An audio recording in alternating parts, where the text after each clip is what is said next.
Benvenuti sul mio canale Luna Dolci Riflessi. Come vedete ho tantissimi gomitoli di lana, tanti, anche davanti a me, perché voglio andarli a sistemare tutti. Per cui oggi parliamo di come andare a conservare i gomitoli di lana nella stagione, ecco, primavera-estate. Andiamo a riporre, sistemarli bene in maniera che poi non si rovinano e poi quando inizia la stagione autunnale, insomma, li ritiriamo fuori. Anche se io qualcosa la lascio anche durante l'estate. Io veramente la lana riesco a lavorarla anche di luglio, a volte preferisco, però insomma qualcosina devo togliere, anche se sono stata super brava quest'anno a non prendere troppe cose in eccesso. Allora, quello che mi resta della lana, ovviamente, come la vado a riporre? Adesso vi spiego tutto. Io diciamo che durante l'inverno l'ho sempre protetta, non ce l'ho a vista, che sono allergica alla polvere e se io dovessi lavorare una lana in cui resta la polvere sopra, insomma, per me sarebbe un problema.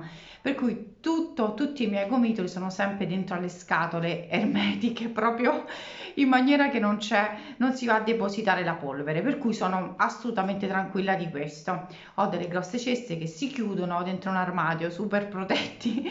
Insomma, i miei gomitoli sono super protetti, però quando arriva l'estate, ovviamente io che cosa devo fare? Devo togliere diciamo la lana e mettere il cotone o le fettucce, i cordioncini, insomma tutto quello che mi occorre per lavorare tutti i filati della primavera estate. Allora ovviamente sono un po' mi serve spazio, ecco, non ho un grandissimo spazio a disposizione, vado a togliere i miei gomitoli di lana. Come li conservo? Per paura che si possano rovinare, prendo dei sacchettini di plastica. Ci sono anche dei sacchettini, quelli con la zip look, cioè che si chiudono in questo modo. Oppure se non li trovate potete prendere i sacchettini di plastica che vendono per riporre insomma le cose, le coperte, ma anche più piccolini, le maglie, i maglioni. Vado a mettere la lana e chiudo bene.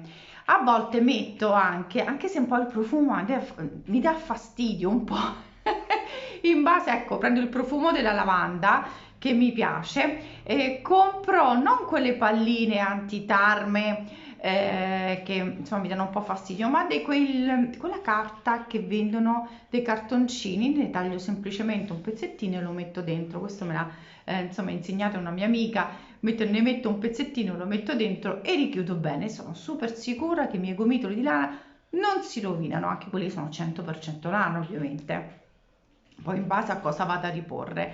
Allora, per quanto riguarda se ne ho grandi quantità e mi occorre ancora spazio, mi è successo anche di mettere nei sacchetti con diciamo quelli che si toglie e si aspira tutta l'aria, metterli sotto vuoto, però mi prende male, ecco.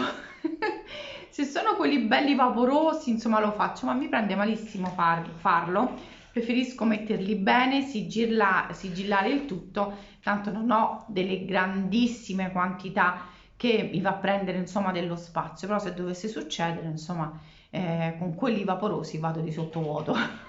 Lo faccio con i maglioni faccio lo stesso procedimento, metto ovviamente i maglioni piegati, ben asciutti, puliti, metto sempre un pezzettino di quello antitarme profumato, ecco, alla lavanda, ne metto un pezzettino di quei foglietti che vendono, sono abbastanza lunghi, ne prendo solo un pezzettino e lo metto dentro. Ovviamente poi sigillo tutto bene o con quello che sono a zip, vado a chiudere e poi ripongo tutto. Però di solito per quanto riguarda i maglioni io vado con sottovuoto, mi occorre spazio, anche perché insomma ho lavorato molto in questi 2 anni e mezzo, per cui ho tantissime cose, tantissime, io vado semplicemente a chiudere bene con il sottovuoto, non mi passa aria, non passa nulla, poi quando li riapro io spesso rilavo un po' tutto, anche se non passa niente, ma l'odore dei pezzettini di carta lì non lo metto, perché se è sottovuoto non serve. Cioè se mettete il sottovuoto, il pezzettino di carta antidarme, non passa nulla, per cui insomma è assurdo. I gomitoli di lana, ecco, come questi, sono bellissimi questi colori, ovviamente non li metto sotto vuoto. Di solito quando sono quelli belli vaporosi lo posso anche fare, non succede nulla, ma con questi no, non lo faccio, mi prende malissimo. Però insomma questo poi dipende dallo spazio. Spesso diciamo che abbiamo i gomitoli a vista, no? Allora, quelli che io lavoro non ce l'ho mai a vista, ho sempre delle ceste, comunque sono protette dalla polvere, perché è quello che non sopporto, neanche la polvere sui gomitoli, cioè io non riuscirei assolutamente a lavorarli. Per cui questa è una delle cose che io insomma faccio. Quando poi arriva l'autunno devo tirare tutto fuori e rifare il cambio. Diciamo con il cotone faccio la stessa cosa, risigillo tutto, poi io metto tutto a colore, eh. Allora, se un tipo di o a colore se è una grossa quantità, oppure se è uno stesso filato lo metto insieme con i diversi colori. Insomma, diciamo, non faccio un misto di gomitoli a caso, no, ogni busta ha il suo tipo, il tipo di filato. Se è un filato, ecco, come questo che è abelia, metto insieme abelia in un sacchetto, chiudo e poi in un altro sacchetto metto un altro tipo di filato, e questo è come li ripongo io, poi li rimetto io sono una pazza scatenata, se riesco li ripongo dentro alle scatole, oppure ho un armadio dove sistemo tutto quanto e rimangono lì perfetti.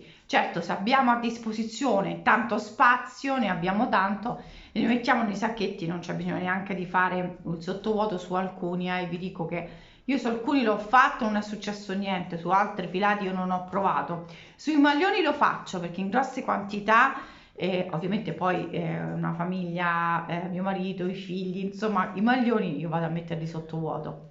È pur vero che poi vado e quando arriva la stagione autunnale rilavo tutto, insomma questo è. Però per i filati io non ce l'ho a vista, per cui diciamo che si rovinano poco, non sono polverosi, non sono pieni di polvere, e questo è molto importante, proteggerli anche durante l'inverno, perché se li abbiamo così a vista e rischiamo di farci andare insomma la polvere, dà anche fastidio quando lavoriamo. Allora questo è un modo semplice per poterlo fare. Io non ho qua quei sacchettini insomma per farvi vedere.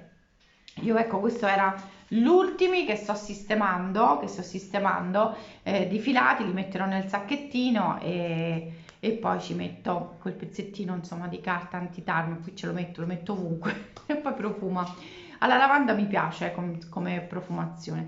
Questo è quello che faccio io. Fatemi sapere voi che tipo di sistema insomma utilizzate, insomma sono curiosa e vorrei tanto insomma dei consigli anche da voi, questa è la condivisione tra me e voi cari amiche, condividere questa passione e cercare anche di capire le cose migliori da fare.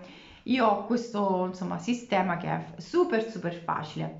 Allora io vi saluto, non vi ho lasciato senza video oggi, ci vediamo poi nei prossimi insomma anche tutorial. Mercoledì ci sarà un altro video ancora e anche venerdì. Insomma, io vi ringrazio sempre dell'affetto. Seguitemi anche sul gruppo Uncinetto Dolci Riflessi di Facebook, che in tante vi state iscrivendo e c'è tanta condivisione di progetti. Sul blog io insomma vi dico sempre tutto, che ci sono gli spunti di ogni cosa e vi lascio sotto i link. Basta andare su l'info, cliccare e avete tutta la pagina delle informazioni, che spesso mi chiedete ma le informazioni dove posso prendere. Io vi lascio sempre i link sotto che sono diretti sia del gruppo sia della pagina Facebook, oppure insomma del blog o Instagram, anche su Instagram insomma tantissimi messaggi. Allora io vi saluto, ci vediamo presto con tantissime novità. Un bacione a tutte con i miei gomitoli